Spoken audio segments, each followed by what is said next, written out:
Hello, dear friends.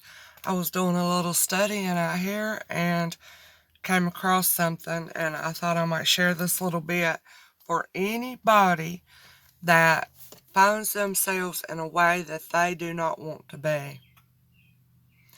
Maybe you recognize that you judge other people a lot in your thoughts. Maybe you realize that you get angry very easily and you have a hard time to calm down. That you're harsh with others.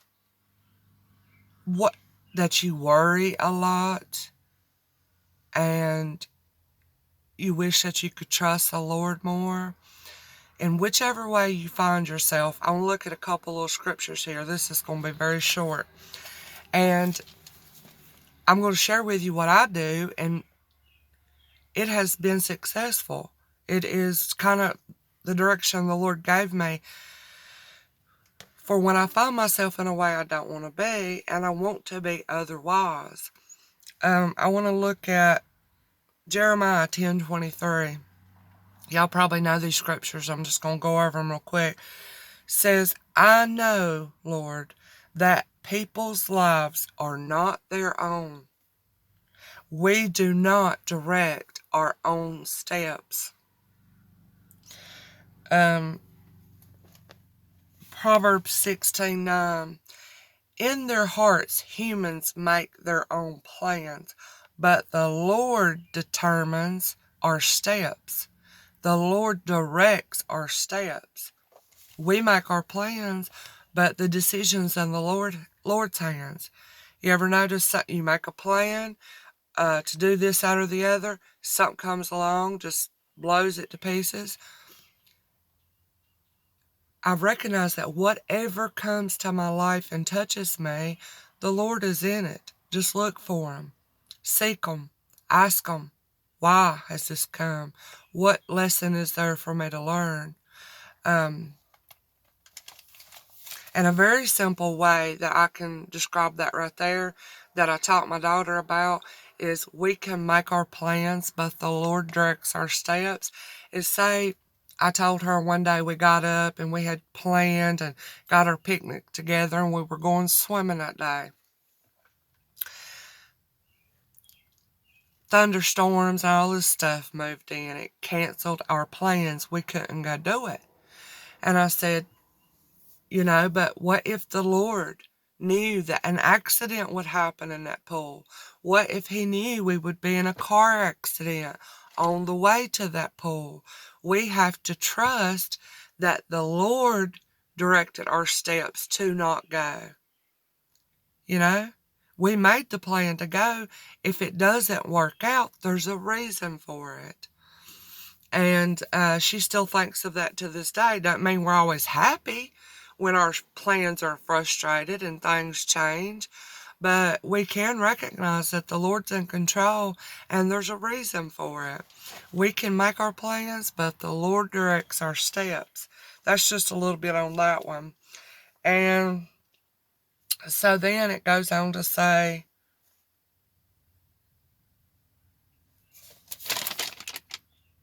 okay, where I wanted to go with that. So if you find yourself in a way you don't want to be, all right, say you find yourself lacking in one of the fruits of the Spirit. It takes time for these fruits to grow in our lives. It does. It takes time for the fruit of gentleness to grow, the fruit of patience to grow and mature. It takes time. But whatever you find yourself lacking in, or you desire to be in a different way so that you would be more like the Lord, ask Him for it. Ask of Him whatever you desire. Anything you find in that word, any way that you are getting to know the Lord and see how He is so good and kind and merciful and things like that. If you find yourself not like that, just ask the Lord for it. Trust that He will do that. All right? You're not going to see that overnight like that. Matter of fact, all these circumstances may come that really push on us and brings out whatever it is that's lacking, brings out our imperfection so that we can see and know how we are. And then ask the Lord for what we want, any of these good things. James 1:17 says, every good and perfect gift comes from above, from the Father. John 3:27 says, a person can receive only what is given them from heaven.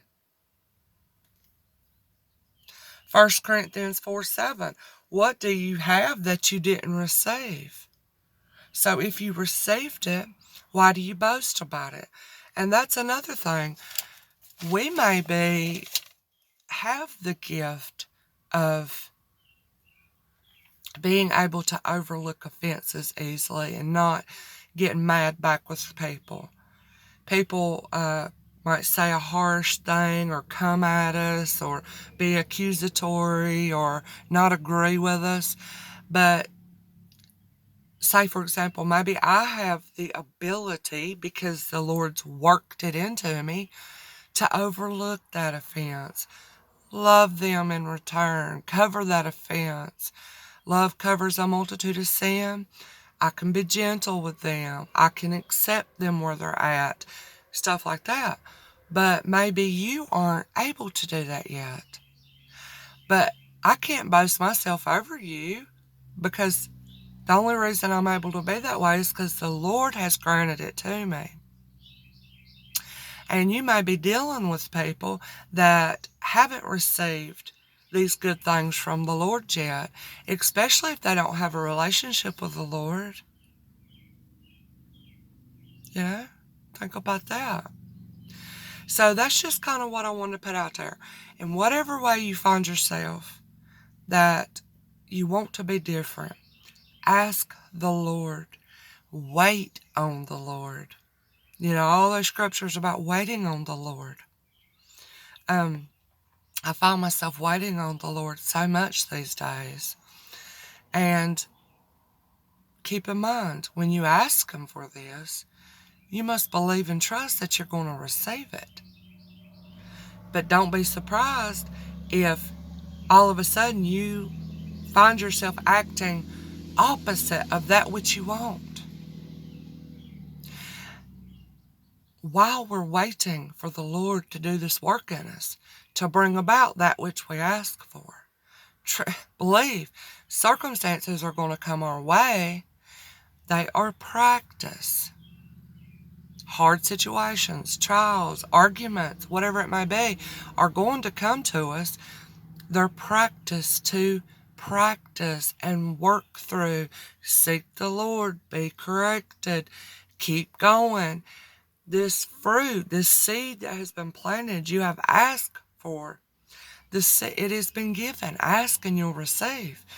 Now the thing must be grown.